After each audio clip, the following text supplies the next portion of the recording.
I'm not here to teach you, but I am only here to make you a thinking pupil. This was actually a Socrates point of view. Hello guys, this is Shiny Star one more time and you are all welcoming on the channel Educational Hub 5.2. So guys, today in this video we are going to discussing about the Socrates point of view. Socrates जिसे father of philosophy भी कहा जाता है और क्यों उन्हें सच्चाई के प्रोपोगेशन के लिए डेथ पेनाल्टी तक की सज़ा भुगतनी पड़ी और क्या उसका पर्सपेक्टिव था, क्यों वो सोसाइटी में ऐसी चीज़ों को नहीं चाहते थे जिसकी वो मैसेज कंडक्टिंग करते थे. So keep with me till the last of the video. You will definitely have to get something extraordinary and I give you surety you haven't ever listen or watch this type of the video in your life. So keep with me till the last of the video. Before going to the video, first subscribe the channel Educational Hub 5.0 and share this video as much as you can because this is very important and available video. So let's get started. First understand what is the philosophy. Philosophy का मतलब क्या होता है? Philosophy का मतलब होता है कि किसी भी कंक्लूजन और किसी भी ट्रुथ तक पहुंचने के लिए हम डिफरेंट टाइप ऑफ क्वेश्चन को रेस करें, या दिस इज द फिलोसॉफी. जैसा कि हम एंशिएंट ग्रीक में जब देखते हैं, जब सुकरात वहाँ के युवाओं को ये तर्कों के माध्यम से प्रूव कर रहे थे कि जो यूनिवर्स है it's control by the one God. क्योंकि जो प्राचीन एथेंस में जो मान्यता थी वो बहुदेववाद की थी. फर्स्ट मतलब डिफरेंट टाइप ऑफ गॉड्स को पूजा जाता था, जैसे गॉड ऑफ वॉर अलग होंगे, गॉड ऑफ सी अलग होंगे, गॉड ऑफ थंडर अलग होंगे एक्सेट्रा. और साथ ही साथ इस बिलीफ सिस्टम के साथ साथ आपको सुकरात के अगर जो मैसेज कंडक्टिंग है और टीचिंग का जो सार समझना है तो आपको वहाँ की सामाजिक व्यवस्था भी समझना पड़ेगा. या जब तक कि आप सामाजिक व्यवस्था वहाँ की नहीं समझेंगे आपको पूरा कॉन्सेप्ट सुकरात का क्लियर नहीं हो सकता. क्योंकि वहाँ सामाजिक व्यवस्था थी डेमोक्रेसी की. डेमोक्रेसी क्या होती है? मतलब लोग अपना रिप्रेजेंटेटिव खुद चुनते हैं फॉर द रूल. और सुकरात क्या कर रहे थे? सुकरात कर रहे थे बिलीफ सिस्टम के ऊपर बात के this universe is only control by one God. मतलब ये यूनिवर्स एक ही गॉड के द्वारा कंट्रोल हो रहा है, ना कि डिफरेंट टाइप ऑफ गॉड के. और जो सुकरात का जो ऑरा था, जो उनका तर्क था, जो उनकी फिलॉसफी थी, उसके सामने कोई भी नहीं टिक पाता था. लेकिन अगर हम सवाल उठाएं, सबसे पहले हम सवाल उठाएं कि सुकरात को क्या ज़रूरत है किसी की बिलीफ सिस्टम के ऊपर बात करने के लिए, क्योंकि belief system is the private. This is the question. तो सुकरात इसका जवाब देते हुए ये क्यों सुकरात को ज़रूरत पड़ी किसी के बिलीफ सिस्टम के ऊपर बात करने के लिए, क्यों सुकरात चाहते थे कि सभी लोग एक ईश्वर को फॉलो करें, और क्यों सुकरात चाहते थे कि लोग जो हैं पुरानी अपनी जो राइट्स एंड रिचुअल्स को फॉलो करते आ रहे हैं, बहुदेववाद के कारण वो उससे निकले.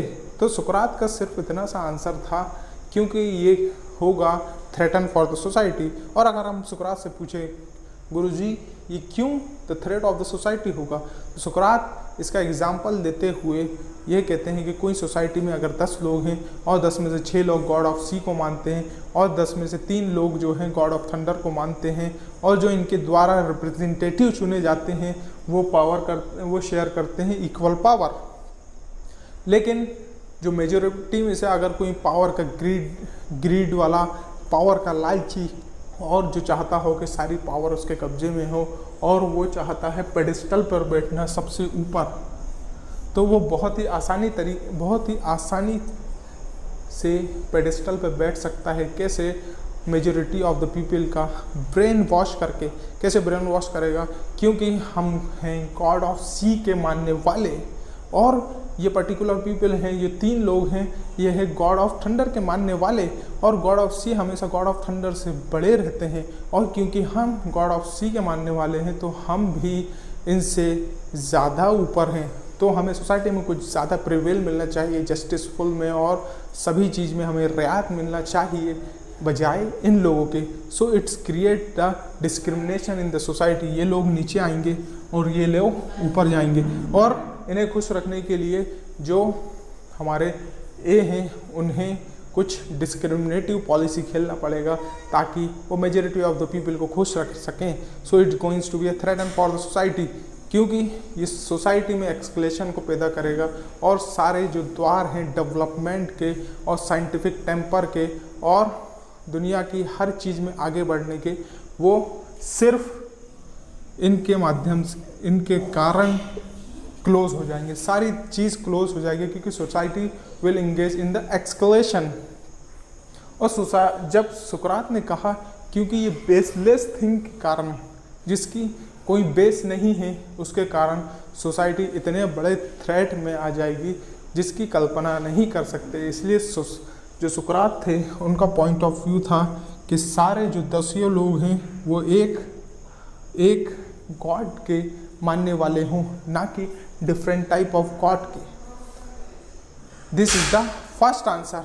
अब सेकंड क्वेश्चन उठता है कि सुकरात को क्यों डेथ पेनल्टी दी गई? क्या कोई किसी आइडियोलॉजी को प्रमोट करे तो क्या उसे डेथ पेनल्टी होना चाहिए? क्या रीज़न था इसके पीछे का? हम बैकग्राउंड जानने की कोशिश करेंगे। इसका आंसर देते हुए सुकरात कहते हैं कि क्योंकि वो बिलीफ सिस्टम ऑफ लोगों के ऊपर बात करते थे, और जब लोग इस बिलीफ सिस्टम से हटने लगे, तो जब लोग इन बिलीफ सिस्टम से हटने लगे, मतलब कुर्सी आ गई खतरे में इन लोगों की, और जब इन लोगों की कुर्सी जब खतरे में आती हुई दिखी तो इन लोगों ने फटाक से और जितनी जल्दी हो सका लेजिस्लेचर को इकट्ठा करा, और उस टाइम लेजिस्लेचर और न्यायपालिका एक ही होती थी, और सुकरात को डेमोक्रेटिक खतरा मानते हुए उन्हें डेथ पेनल्टी दी गई। This was the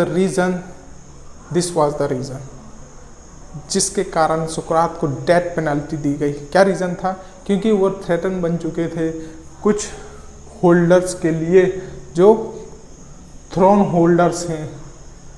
okay, that's was the reason that सुकरात have got a death penalty.